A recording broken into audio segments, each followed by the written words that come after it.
काय ओढ आहे, एक ओहळ आहे आणि रागे, त्याला रागच येतो. काही माणसं अशी असतात विनाकारण इतरावर काही वाटलं की रागवायचं. मग असा रागवणारा तो काय म्हणतो, ते गंगेवर राग काढतो.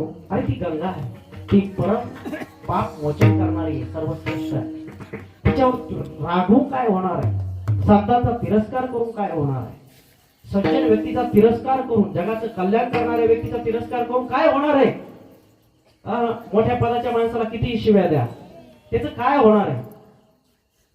बिघडणार काय? त्या मोठ्या व्यक्तीच्या सानिध्यात गेल्याच्या नंतर तुम्हाला ज्या लाभाला त्याच्या संगतीनं पात्र असता तो लाभ तुम्हाला मिळत नाही, तिथं तुमची हानी होणार. पण तुकोबाला फक्त ओहळ म्हणत नाही.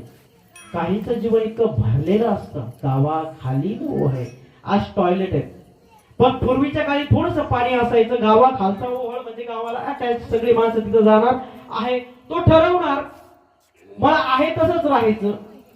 जे तिथं जाणारे घाण करायला ते सुद्धा त्याचा तिरस्कार करतात.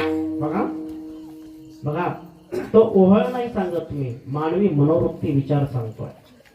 ते आधीच तसे असतात, त्याचा वापर येणारे सुद्धा त्याच गोष्टीसाठी करतात.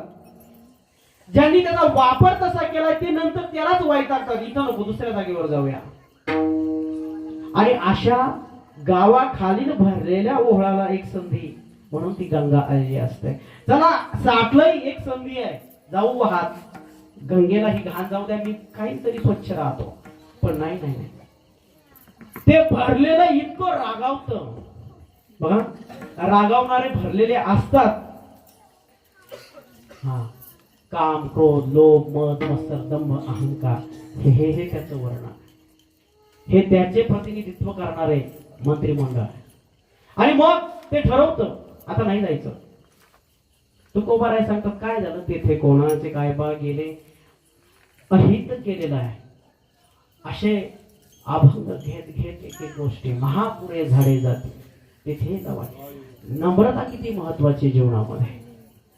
धन जोडलेलं आहे, योग्य मार्गाने उदास विचारे वेच करे.